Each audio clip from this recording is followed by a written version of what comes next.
Malam ini terjadi debat kedua Pilgub Jawa Barat yang menjadi salah satu fokus utama temanya adalah soal intoleransi. Karena kita tahu sama-sama per 2024 Jawa Barat menjadi peringkat pertama paling banyak kasus intoleransinya. 2022 kalau nggak salah peringkat kedua setelah Jawa Timur.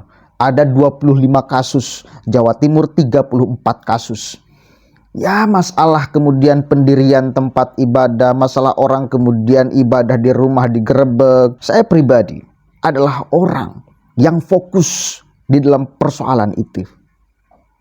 Di tempat saya tinggal, di Banjarsari, pun ada penolakan sekelompok orang yang mau mendirikan tempat ibadah. Padahal agama mereka itu dijamin undang-undang. Artinya ketika agama mereka dijamin oleh undang-undang, mendirikan tempat ibadahnya pun harus dijamin oleh undang-undang. Kalau ada orang yang menolaknya, maka dia telah melanggar undang-undang. Saya sering berdialog dengan kelompok minoritas yang kalau mau ibadah itu mesti jauh. Kasihan. Kenapa? Karena di tempatnya ada beberapa tokoh yang menolak mendirikan tempat ibadah. Bayangkan, ibadah itu sangat sulit karena ditolak oleh orang-orang yang punya pikiran picik, tidak mengerti. Soal ini adalah bangsa Indonesia, negara yang multikultur, multi agama, multi suku, multi budaya. Maka kanal YouTube saya ini namanya Manusia Plural. Karena saya menjadi manusia Indonesia yang memahami fakta keragaman itu, menerima 100% fakta keragaman itu, lalu diimplementasikan menjadi sikap. Bila ada orang yang berbeda bahkan di level akidah, tak jadi soal. Itu adalah kesepakatan para pendiri bangsa, termasuk di dalamnya adalah para ulama. Maka bila ada orang yang menolak orang lain beribadah dengan keyakinan yang mereka miliki, saya akan lawan. Kenapa? Karena mencederai nilai-nilai demokrasi, mencederai nilai-nilai Pancasila, mencederai Undang-Undang 1945, mencederai konsensus bersama para pendiri bangsa, termasuk di dalamnya adalah ulama. Dan Kang Deddy Mulyadi adalah salah satu orang, bagi saya itu korban intoleransi. Di setiap momentum politik, serangan kepada Kang Deddy Mulyadi itu kan gila-gilaan. Sekarang, momen Pilgub, serangan kepada beliau, mengatakan musyriklah, apa itu segala macam. Bayangkan, kepada orang yang satu rumah di dalam keimanan, mereka sadisnya luar biasa. Apalagi kepada orang lain. Dan Kang Deddy lantang di momentum perdebatan. Beliau katakan, ada dua kelompok yang membuat kemudian masyarakat Jawa Barat menjadi masyarakat yang intolerannya tinggi. Yang pertama, kelompok urban. Yang kedua, kelompok imigran. Ini harus tegas. Bukankah di setiap momentum perdebatan kalian sama-sama sepakat bahwa ini adalah problem, persoalan, masalah, penyakit yang harus dibereskan. Tetapi ada sekelompok orang yang mempolitisasi problem ini seolah menjadi biasa aja. Padahal itu tidak bisa ditoleransi. Soal intoleran itu tidak bisa ditoleransi. Semua orang harus sepakat bahwa ini adalah penyimpangan, bahwa ini harus dibereskan, bahwa ini adalah penyakit. Kita coba cek nih, Kang Deddy Mulyadi menyala sekali. Karena beliau adalah salah satu korban yang selalu dipojokkan. Gila kan? Toleransi beragama masih terjaga kerahasiaannya.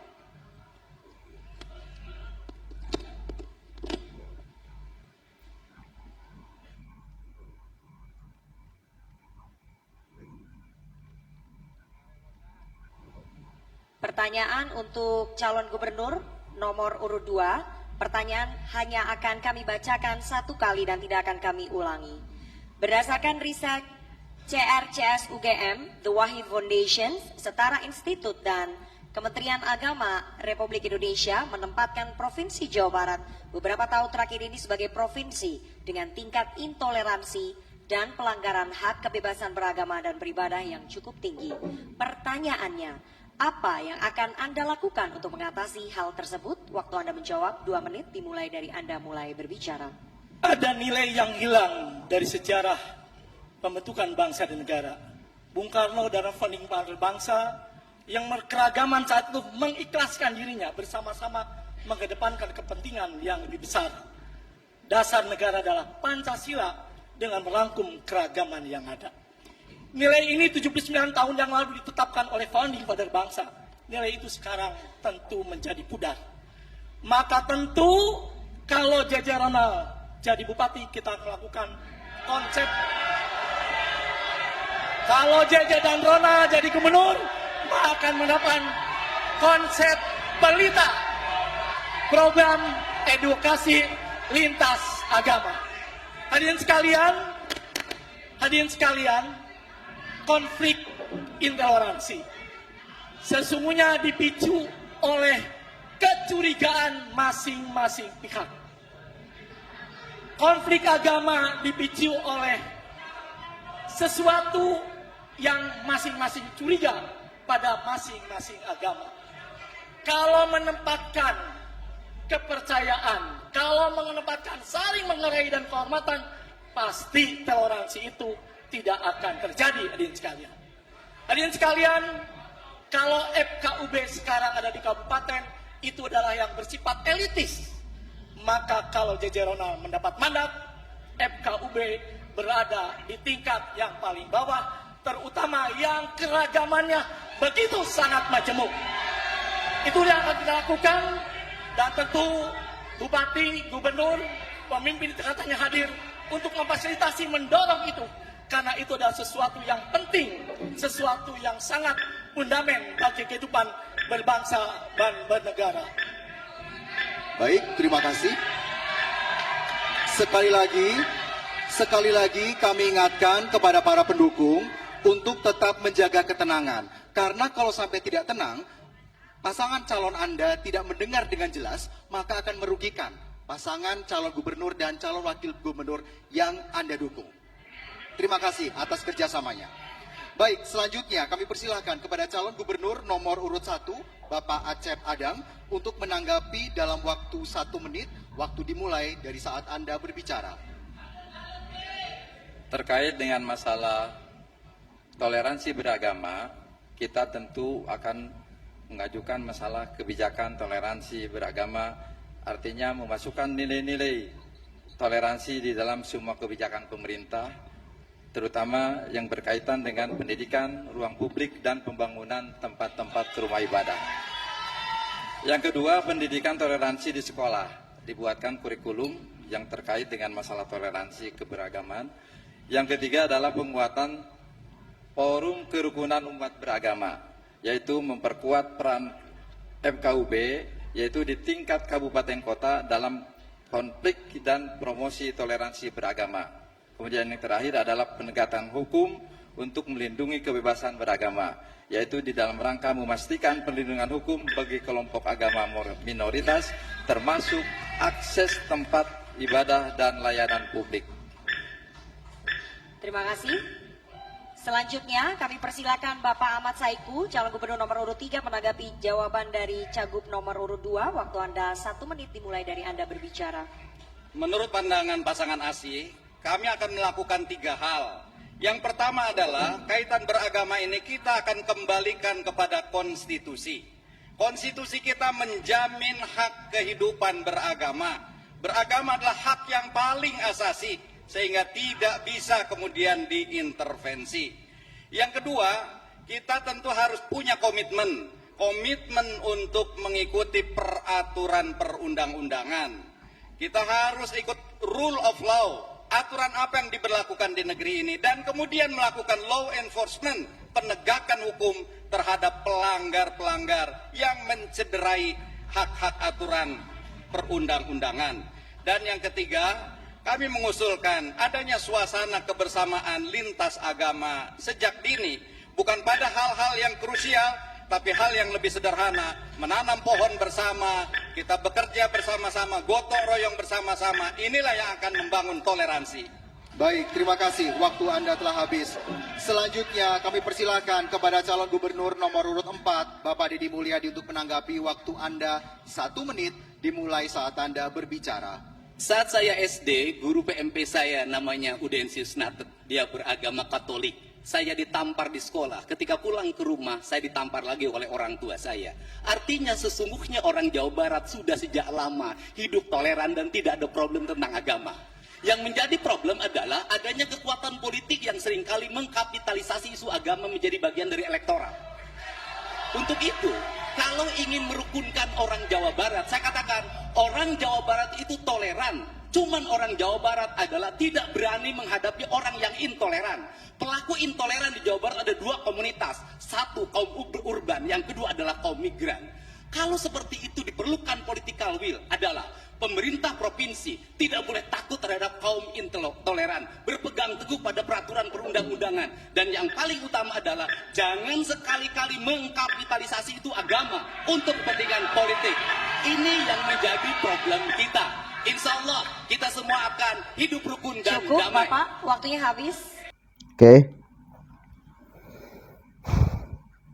Beda kan kalau orang ngomong dengan rasa. Beda. Kalau orang ngomong dengan rasa itu kelihatan. Yang paling penting, jangan sampai mengkapitalisasi mereka. Tujuannya politik. Karena itu yang membuat mereka tambah besar. Ada politisi yang menganggap bahwa ini adalah tindakan kebenaran atau minimal membiarkan mereka untuk kemudian pada akhirnya diambil.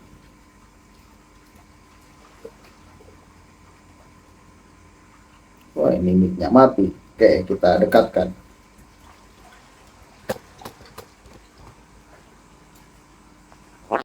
Problemnya adalah ada sekelompok elit politik yang mengkapitalisasi mereka, yang membiarkan mereka melakukan demikian karena ada keuntungan elektoral pada akhirnya, ada kepentingan politik yang menyusup di belakangnya. Maka ketika demikian mereka semakin menjadi-jadi, mereka semakin berani menganggap bahwa apa yang dilakukannya adalah kebenaran, dan ini adalah racunnya, menganggap tindakan ketidakbenaran menjadi tindakan kebenaran, menganggap bahwa tindakan intoleransi itu seolah tindakan toleran. Dan kita tahu sama-sama siapa mereka. Gak usah saya ngomong dari kelompok mana dan siapa yang selalu mengkapitalisasinya. Saya yakin masyarakat Jawa Barat sekarang sudah cerdas, sudah paham.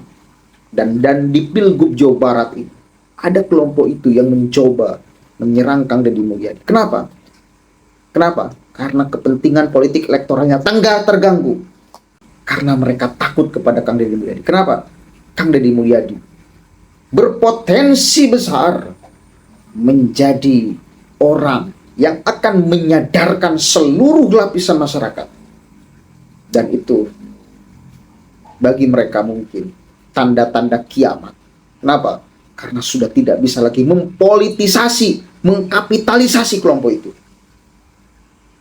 Dan satu lagi penting, Kang Deddy akan melawan itu. Tidak akan membiarkan dan mendiamkan, apalagi menganggap benar. Enggak. Dan itu butuh keberanian. Dan memang itu yang harus dilakukan. Urgent. Jawa Baratnya urgent sekali urusan kayak ginian. Berapa kali saya diserang oleh kelompok model begituan karena ngomong di Jawa Barat model seperti ini. Tapi karena saya yakin bahwa apa yang saya sampaikan adalah kebenaran, maju aja, tak apa-apa. Dan apakah dan gini loh, setiap di momentum pertengkaran kayak gini, pilbu atau pilpres, soal intoleransi itu kan selalu ada. Komitmen pemimpin tentang intoleransi harus diberantas. Komitmen pemimpin tentang toleransi harus ditegakkan, disusupkan ke setiap pikiran masyarakat.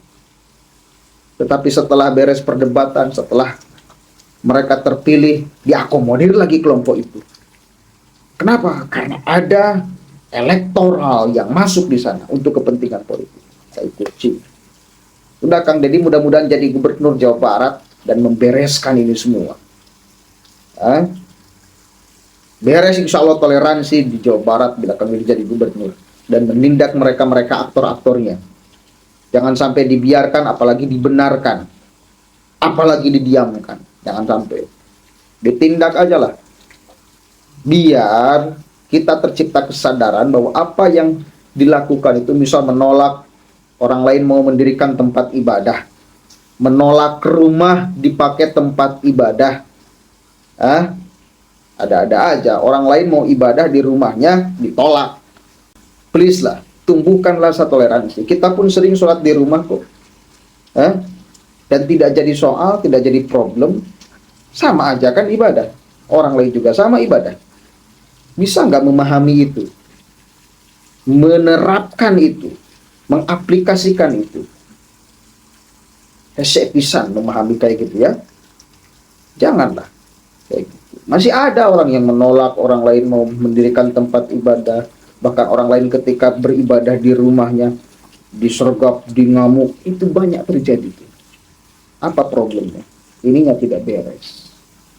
Doktrinnya tidak beres. Toleransinya tidak beres. Ya, Assalamualaikum warahmatullahi wabarakatuh.